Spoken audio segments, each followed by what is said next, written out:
Hello guys, welcome to the channel Learn with Lakshmi Sharma and a very happy good morning to all of you. चलिए आज है 12 अक्टूबर 2022 जिसमें हम आज की टॉप 20 करंट अफेयर्स को डिस्कस करेंगे। इसमें आपको इन क्वेश्चंस की डिटेल्ड एक्सप्लेनेशन के साथ साथ स्टैटिकल करंट अफेयर्स और जो भी एडिशनल इन्फॉर्मेशन होगी सारा आपको कवर कराया जाएगा और इस वीडियो की PDF आप इसके डिस्क्रिप्शन लिंक पर जाकर डाउनलोड भी कर सकते हैं। ये मेरा टेलीग्राम का चैनल है, इस पे आपको डेली करंट अफेयर्स की PDF मिलेंगी, वीडियोस के लिंक मिलेंगे और द हिंदू का daily word of the day मिलेगा। आप इसे ज्वाइन कर लीजिएगा और ये मेरा फेसबुक और इंस्टाग्राम का पेज है, आप इसे भी फॉलो कर सकते हैं। सो गाइस चलिए स्टार्ट करते हैं हमारा आज का session. Our first question is when is international day of the girl child celebrated every year? अंतर्राष्ट्रीय बालिका दिवस प्रतिवर्ष कब मनाया जाता है? इसका आंसर है ऑप्शन सी 11 अक्टूबर।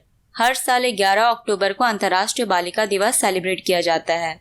इस डे को गर्ल्स के एम्पावरमेंट के बारे में अवेयर करने के लिए सेलिब्रेट किया जाता है, जिसमें गर्ल्स को इक्वल राइट्स होने चाहिए, उन्हें इक्वल अपॉर्चुनिटीज देनी चाहिए। इन सब के बारे में अवेयर करने के लिए इस डे को सेलिब्रेट किया जाता है।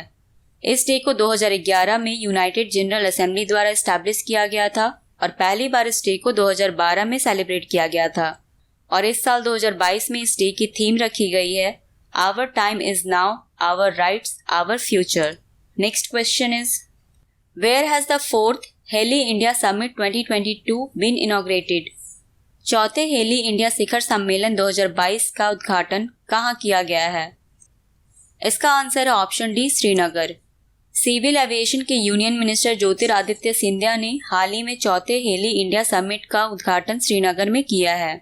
इस समिट की थीम थी helicopters for the last mile connectivity और इस समिट के दौरान ज्योतिरादित्य सिंधिया ने जम्मू में एक सिविल इनक्लेव को बनाने की बात कही है। सिविल एविएशन ऐसे एरियाज को कहा जाता है या कहा जाए तो ऐसे एयरपोर्ट्स को कहा जाता है जिसमें मिलिट्री एविएशन और सिविल एविएशन दोनों के पर्पज से इस एयरपोर्ट का यूज किया जाता है और जम्मू में ये एयरपोर्ट 861 करोड़ रुपए के कॉस्ट पर बनाई जाएगी। और इससे पहले इस समिट की थर्ड एडिशन 2021 में उत्तराखंड के देहरादून में ऑर्गेनाइज किया गया था और इस बार इस समिट की फोर्थ एडिशन को श्रीनगर में ऑर्गेनाइज किया गया था। Next question is which airport in Maharashtra has been completely switch to renewable energy? Maharashtra का कौन सा हवाई अड्डा पूरी तरह से नवीकरणीय ऊर्जा में बदल दिया गया है? इसका आंसर है option A Chhatrapati Shivaji Maharaj international airport. Mumbai की Chhatrapati Shivaji Maharaj international airport India के उन एयरपोर्ट्स में से एक बन चुकी है जहां पर एनर्जी रिक्वायरमेंट का 100% यूज रिन्यूएबल एनर्जी से पूरा किया जाता है और इससे पहले Chhatrapati Shivaji Maharaj international airport India की पहली ऐसी एयरपोर्ट बनी है जिसने एक हाइब्रिड टेक्नोलॉजी को लॉन्च किया है और इस टेक्नोलॉजी को अप्रैल 2022 से पूरी तरह ग्रीन एनर्जी पर चलाया जाता है। ग्रीन एनर्जी उस एनर्जी को कहा जाता है जिससे पॉल्यूशन क्रिएट नहीं होता है और इसके अलावा इस एयरपोर्ट ने एक रोड मैप भी तैयार किया है, नेट जीरो कार्बन इमिशन को अचीव करने का टारगेट किया है। Next question is who became the first European woman to command the international space station? अंतर्राष्ट्रीय अंतरिक्ष स्टेशन की कमान संभालने वाली पहली यूरोपीय महिला कौन बनी? इसका आंसर है option B Samantha Cristoforetti. Samantha Cristoforetti ये एक इटालियन एस्ट्रोनॉट हैं जो अब पहली यूरोपियन वुमन बन चुकी हैं जो इंटरनेशनल स्पेस स्टेशन को कमांड करेंगी और इस स्पेस स्टेशन पर क्रू मेंबर्स को जो भी टास्क दिया जाएगा उनके परफॉर्मेंस को ये मॉनिटर करेंगी और इसके लिए इन्हें 2009 में यूरोपियन स्पेस एजेंसी के द्वारा सेलेक्ट किया गया था जिससे ये इटली की फर्स्ट फीमेल एस्ट्रोनॉट बनी। इंटरनेशनल स्पेस स्टेशन इसे 1998 में लॉन्च किया गया था। Next question is as per the Indian space association report India's space economy will reach $13 billion by which year? Indian space association के एक रिपोर्ट के अनुसार भारत की अंतरिक्ष अर्थव्यवस्था कितने वर्ष तक $13 बिलियन तक पहुंच जाएगी? इसका आंसर है option D 2025। Ernst and young जिसे EY के नाम से भी जाना जाता है, इसने और इंडियन स्पेस एसोसिएशन ने एक जॉइंटली रिपोर्ट तैयार किया है।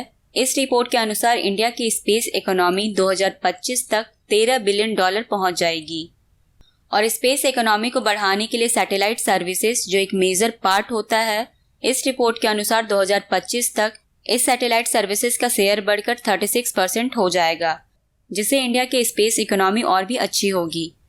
इंडियन स्पेस एसोसिएशन ये इंडिया के जितने भी सैटेलाइट कंपनीज हैं और जितने भी स्पेस एसोसिएशन हैं उसकी ये हेड होती है। इसे 11 अक्टूबर 2021 में लॉन्च किया गया था। Next question is which cooperative banks license has been recently cancelled by the RBI. हाल ही में आरबीआई द्वारा किस सहकारी बैंक का लाइसेंस रद्द कर दिया गया है?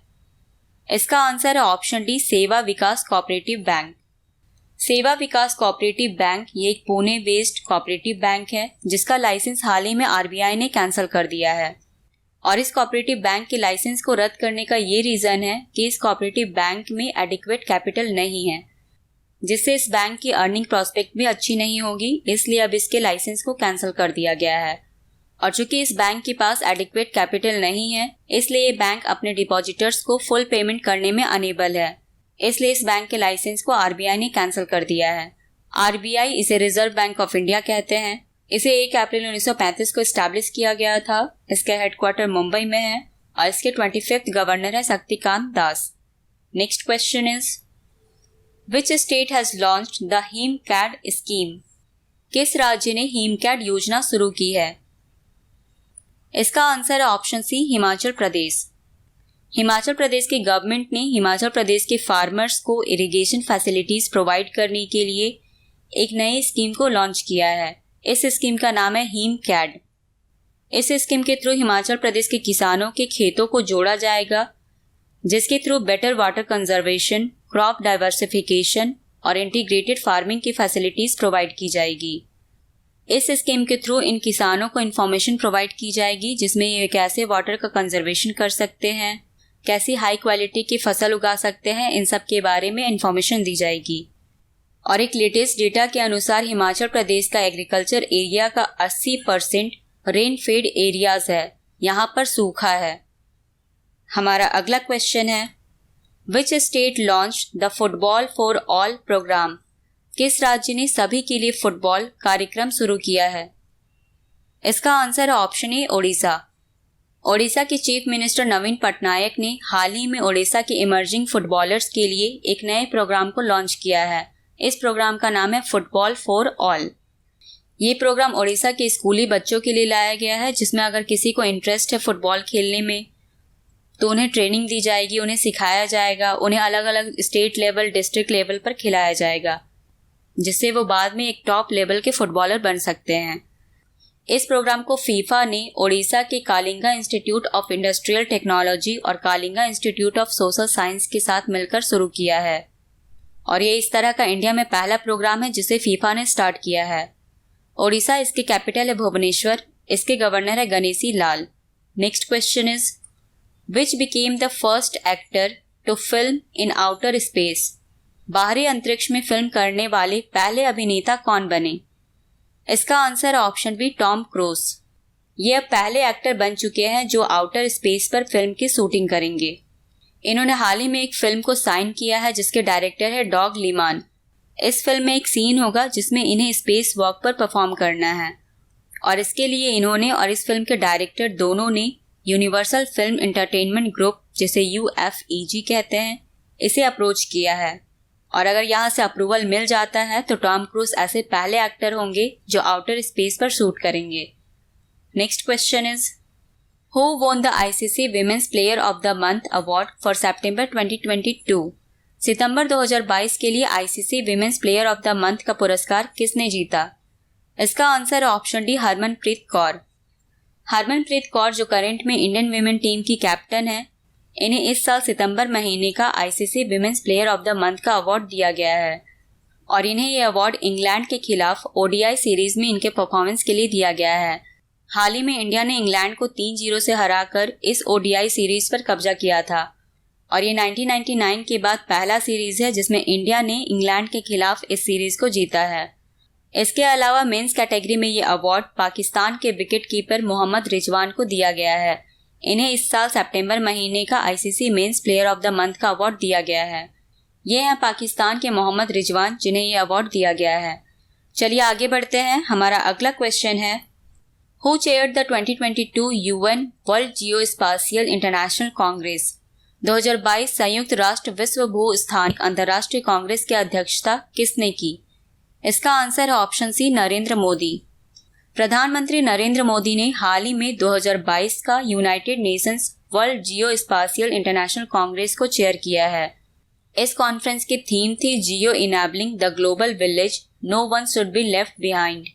इस कॉन्फ्रेंस को यूनाइटेड नेशंस और इंडिया के departments of science and technology ने ऑर्गेनाइज किया था। Next question is, where has the 53rd capacity building programme been inaugurated? 53वें क्षमता निर्माण कार्यक्रम का उद्घाटन कहाँ किया गया? इसका आंसर है ऑप्शन बी, मसूरी।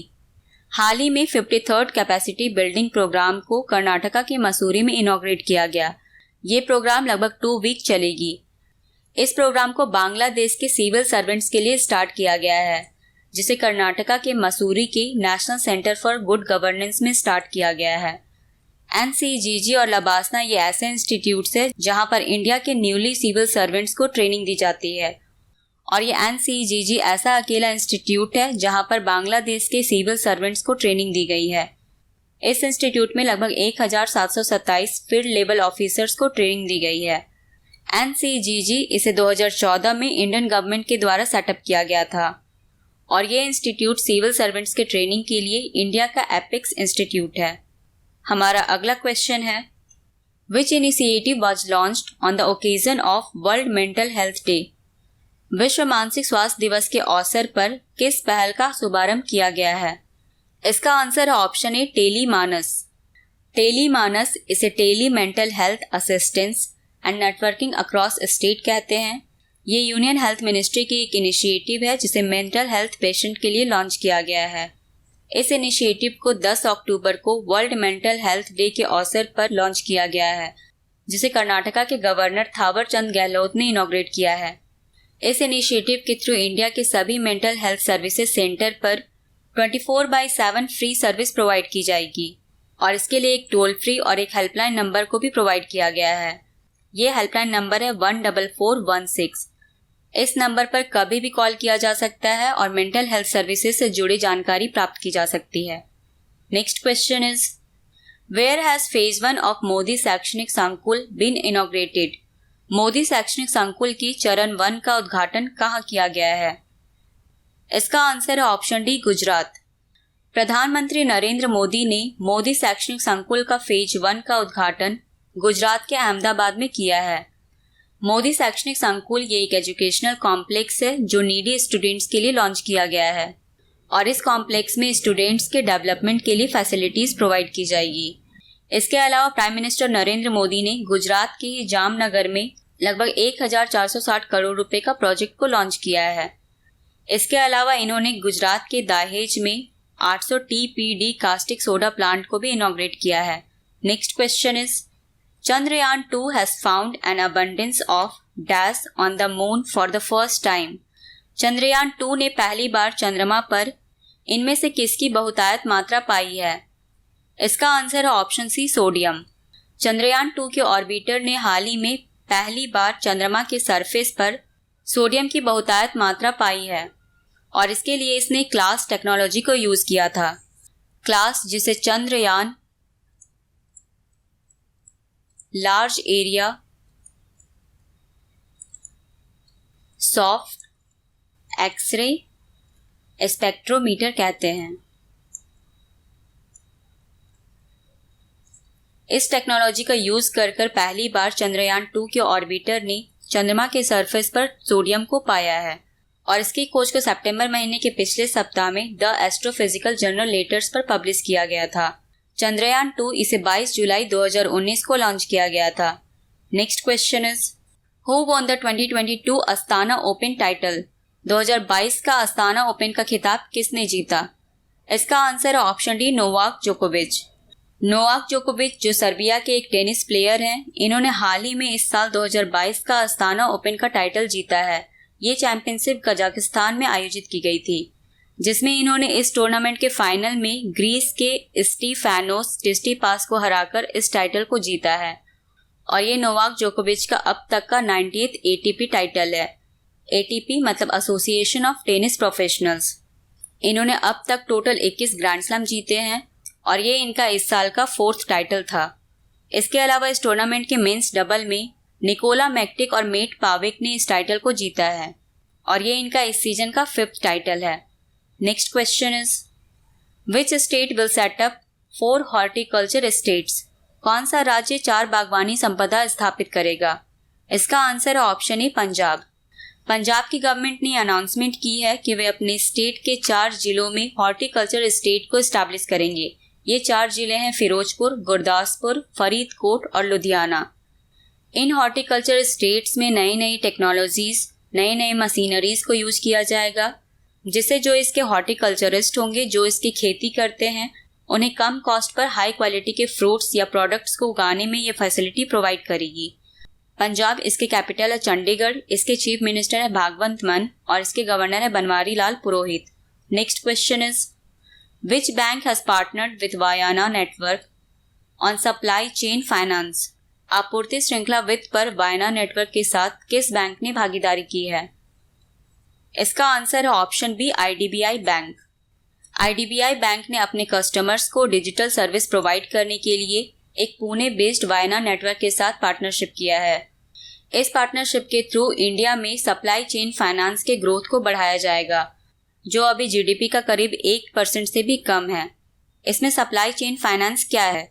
ये एक फाइनेंसिंग प्रोसेस है जो कि कॉस्ट को कम करने में और जो भी पार्टीज ट्रांजैक्शन में इन्वॉल्व होते हैं उनकी एफिशिएंसी को बढ़ाने में हेल्प करती है, जैसे automating transactions, tracking invoice approval और सेटलमेंट प्रोसेस। इन फैसिलिटीज़ को अपने कस्टमर्स को प्रोवाइड करने के लिए हाल ही में IDBI बैंक ने वायना नेटवर्क के साथ पार्टनरशिप किया है। और कल ही के सेशन में मैंने बताया था कि IDBI बैंक में सेंट्रल गवर्नमेंट और LIC दोनों अपने 60.72% स्टेक को बेचेगी और इस प्रोसीजर के कंप्लीट होने के बाद IDBI बैंक पहली ऐसी बैंक बनेगी जिसका प्राइवेटाइजेशन किया जाएगा। Next question is where has sustainable mountain development summit been held? Sustainable mountain development summit कहाँ आयोजित किया गया है? इसका आंसर है ऑप्शन डी लद्दाख। हाल ही में सस्टेनेबल डेवलपमेंट समिट 11 को लद्दाख के लेह में आयोजित किया गया था। इस समिट को union environment minister Bhupendra Yadav ने अटेंड किया था। इस समिट की थीम थी harnessing tourism for sustainable mountain development. Sustainable development summit ये एक एनुअल इवेंट है जिसमें 10 माउंटेन स्टेट्स और 2 यूटीज शामिल होती है। इस इवेंट में इन माउंटेन स्टेट्स और यूटीज के डेवलपमेंट के बारे में डिस्कशन की जाती है। Next question is where has 900 metre long Mahakal corridor been inaugurated? 900 metre लंबे महाकाल लोक कॉरिडोर का उद्घाटन कहाँ किया गया है? इसका आंसर है ऑप्शन सी मध्य प्रदेश। प्रधानमंत्री नरेंद्र मोदी ने मध्य प्रदेश के उज्जैन जिले में 900 मीटर लंबी श्री महाकाल लोक कॉरिडोर को इनॉग्रेट किया है। इस प्रोजेक्ट की टोटल कॉस्ट है 850 करोड़ रुपए, जिसे उज्जैन जिले में टूरिज्म को बढ़ाने के लिए खोला गया है। सो गाइज, ये थे आज के टॉप 20 क्वेश्चंस। टाइम है अब क्विज का। पिछले वीडियो में मैंने क्वेश्चन पूछा था निम्नलिखित में से किसने दक्ष एप्लीकेशन लॉन्च किया? इसका आंसर था option a reserve bank of India. अगले क्वेश्चन का आंसर आपको कमेंट सेक्शन में देना है। So the question is which state has formed it's first all women PAC battalions? किस राज्य ने अपनी पहली महिला PAC बटालियन का गठन किया है? आपके ऑप्शन है राजस्थान, हरियाणा, महाराष्ट्र या उत्तर प्रदेश। इसका आंसर आपको कमेंट सेक्शन में देना है। सो गाइज, आज के वीडियो में बस इतना ही। अगर आपको वीडियो पसंद आई तो इस चैनल को सब्सक्राइब कर लीजिए और इसे लाइक और शेयर करना ना भूलें। Thanks for watching guys and have a good day. Bye bye.